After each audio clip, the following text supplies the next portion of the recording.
All right, what up, pedalheads? It's your main man, Eddie Motz here, back with another edition of 5 Minutes or Less. That's right, heavy metal reviews at breakneck speeds, and we got a good one for you guys today. That's right, one that I didn't realize was coming out when it did, but I'm glad it did.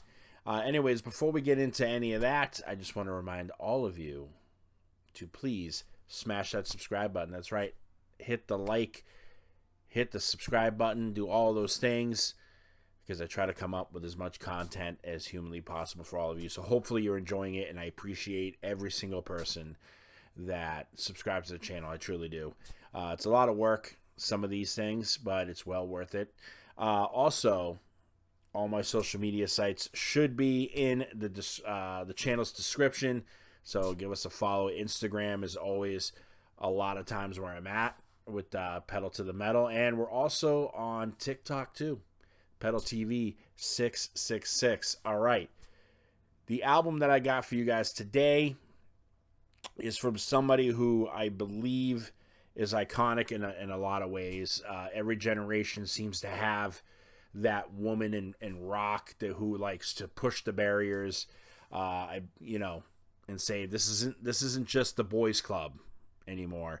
Right, in the 70s and 80s, for me, truly, it was Lita Ford, Joan Jett. In the 90s, Courtney Love and company, Melissa Oftelmer is another one that comes into mind.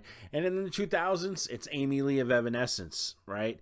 She literally springboarded Evanescence to the top with just her voice and her ability, her live performances, everything. Well, she's back with Evanescence, and they got their 6th studio album out called Sanctuary.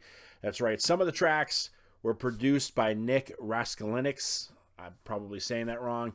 And then the other half by Jordan Fish, who you may remember from Bring Me the Horizon, and then Zach Serini. You can definitely tell the difference between the both of them. But anyways, the album feels like really a walk back in time. It feels like they really went to their catalog and said, okay, what were we doing during Fallen and The Open Door, and let's do more of that. And it kind of works. Songs like Beautiful Lies got like the big chorus, the piano, just nicely in there. Sanctuary with its structure feels like a track that could be on Fallen. And then you got About Us, which has the driving verses, the cinematic choruses. But there are some other tracks on the album that just really bring the heat. I'm telling you, these are great songs on the album. Tracks like Who Will Follow You, which is really about living in an age where information can get severely distorted. She gets really political on most of this album. I'm just going to tell you, she gets really political, and why not? Why can't she? If Randy from Lamb of God is doing it, all power to Amy Lee on this one. And she does so with a lot of these tracks. And then there's Afterlife, which is the band's first #1 track on the Billboard Main Street rock charts. And it is absolutely amazing. It's the best track, in my opinion, on the whole entire album. It was in the Devil May Cry series on Netflix. You may remember that. You got Forever Without You, which is a really good ballad. There's another ballad on the album, but I feel like this one really is a cut above that one. And it was co-written with Skylar Grey.